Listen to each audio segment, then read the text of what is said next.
Hi, I'm Kirsty and welcome to our very first tour of our backyard garden.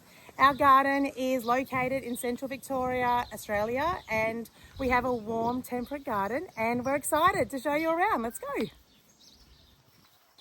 So these two beds here, these are wicking beds and they had a really rough cool season.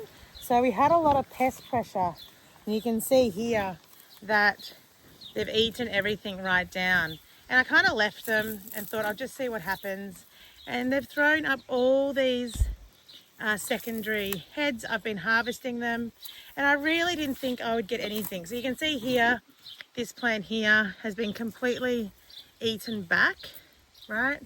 But from the base, it's thrown all these secondary heads up. So that's such, and we had some snow peas again. The snow peas here were the same. I had planted them all the way along the bottom here, and the pests, I think the rats run along this fence line. On this side, we've got some celery that I think I'm going to dig up and relocate to the food forest. And I've also got a carrot, a really big carrot over here. And I'm going to pop that carrot, I'm going to let that carrot go to seed. And everything else, here, look, here's another little one. I'll show you. Right, I thought I was going to get nothing from along here. These ones have gone to seed. But seriously, the damage was so strong on this bed, these two beds. So the plan is I am going to dig these, flip these beds completely, and they are going to be a new epic pumpkin patch. Now, I haven't had pest pressure on my pumpkins and I'm a little worried They've never been interested in my pumpkins. I'm a little worried about putting my pumpkin patch in these beds because it is such a tricky spot. But I have this great structure behind me and I'm going to grow them all up and it'll block the view. So we have a bit of a view from over here. I'll show you what I mean. So come back here. You can kind of see into the neighbour's property a bit here. So I thought I'd turn those two beds in the back there over the sweet peas. I thought these three beds actually, including this one in the front, 1, 2, 3, would make an epic pumpkin patch. And obviously this bed here is sharing with our avocado, which I attempted to arch. I don't know why. I thought, wouldn't it be great if the avocado grew over this beautiful arch? And I can already see the mistake that I made because the avocado tree is just so big and it's already putting so much pressure on this arch. I've actually stopped and I've let it go a bit to try and balance it out. So those three beds, this one's not wicking, the other two are, and I've got lots of stuff to go in. So this is going to be the pumpkin patch. I've got sweet peas here, so I'll let them do their thing. And now I'm going to head into our hothouse. Now, a hothouse isn't overly hot, but it does the job. So in here, you can see I've got all my seedlings. And these are my avocados. I have way too many seedlings. And then these are overwintered capsicums. And they're looking a little stressed out. But I think they're already starting to grow some fresh growth, so I think they'll come good. And then I've got all of my seedlings in here, and at the back the banana and ginger, and then there's more seedlings here, and we've got another wicking bed over here which I put some turmeric in, but it hasn't come, and ginger, but it hasn't popped up yet. So this is the hothouse. I've really planted way too much, so I'm thinking I might let the kids do a little, like a market stall or something, and just sell some of the seedlings. Thought that'd be nice. So if we head out of here and we'll go this way, we're going to go to the two gardens in the centre. These two were the pumpkin patch last season, but this season they're actually quite new beds. So we've got nasturtiums, and I planted a flower. Now you can tell me what flower it was because I've already forgotten, but it was meant to be really pretty. I got another one here. kale, lettuce. I planted everything last winter for this bed, and it's just been really packed with stuff. You can see here that we're full of peas, right? And we come through, so this bed is on a watering system, it's not wicking. If we come through here, we've got the lavender. We have 2 more beds here. This bed, the brassicas, were hit really hard by the rats as well. Not as hard as the other beds, but pretty, they ate them down quite a bit. But again, they've put out all this growth, and we've been using them in meals. Plenty of lettuces. We come around. We've got the next generation of lettuces in there. And this sorrel. Ooh. So this sorrel, we've had this, I reckon we've had this for 18 months. And it's finally starting to go to seed. But it's been such a great one to have in the garden. And you can see all these brassicas. Look at them. We've just been snacking on them for dinner. So much. And lettuces. And how's this, right? I forgot to harvest 2 garlics last season. Look at this, 2 whole garlics in there. And I've left them just to see what would happen. This is another bed that I've flipped, and I added some extra soil in there. And I'm just letting it kind of establish itself before I fully plant it out with our summer crops. Over here, I do have a little zucchini in there. I always plant a few, something's been digging, look at that. The bird's been in here. I usually plant a few things early just to see how they go. I planted some pumpkins over the other way as well. So these 2 garden beds in summer will have mostly tomatoes, cucumbers, basil, things like that. And same with this bed down here. So these 4 beds will have a mix of all your summer things, excluding your pumpkins and excluding capsicums. So I'm going to keep them inside.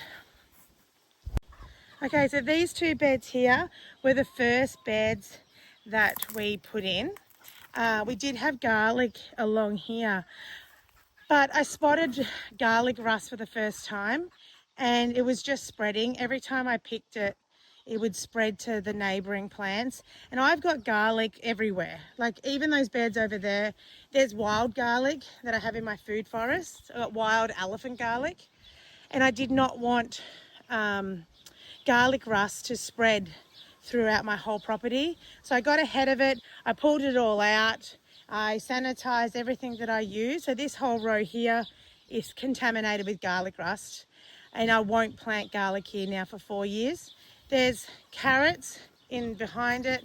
And then over there, you can see some early corn. I planted that corn so early, like unbelievably early. So I don't know if I'll keep it or not. Radishes, more lettuces, more peas. Oh, I want to show you something over here. If I can get through. Hang on. So last winter, I've already harvested one of these. Oh, here he is. Last winter, this brassica, so a year ago, I think I planted this brassica too late. And then over summer, I cut it to the ground. And then this winter, it started sprouting. So I let it go. I think this is going to be my 3rd head. So when it's just such a nice surprise. It just grew in the right place. More snow peas here. So these 2 beds are the first beds to go in. I'll try and step back a bit so you can see them. These are wicking beds, and this year, so these will be like tomatoes and cucumbers, your summery things again. This whole central area, I'm hoping to grow loads of tomatoes, cucumbers, zucchinis, things like that. So these are the 2 wicking beds. And then I've got the arch one here. So this whole middle section. Right. So that's the central section. I want to move on to the next one. So I have 2 of these IBCs turned into wicking beds. Now this one's got raspberries and blackberries in it. It was a mistake mixing the 2. But I put them in here so I could keep them contained. This is, I'm not sure, maybe their 3rd season. And there's so many flowers. They're all coming up the top as well. So I'm looking forward to seeing how this bed does. This was a wonderful way to contain it. And then over to the left here, these are a line of pots. You can't see them because they're absolutely buried and they're starting to die off. But these are the children's garden beds. So I have children that come to my place every week. And there's all up, there's I think 9 or 10 garden beds. They're just big pots and the kids grow their own things. So winter's coming to an end. So I think we're going to move into, I think the kids, this group of kids, I think want to grow flowers. So we'll probably grow sunflowers along here in a line. And then over the back, there's, you know, the play stuff, right? I don't know if you can see it. Yeah, the swing, the slide. There's all the play stuff. Right up the back, we have a mud kitchen. And there's a sand pit. I'm not sure if you're interested in what I do with the kids, but and there's a sand pit in a boat. So there's a second IBC. We've got the chickens. Hey. Hey. Hello.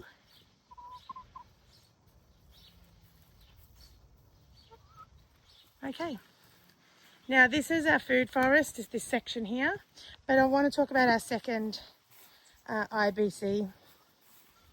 So this is the next one, and this one's got asparagus in it.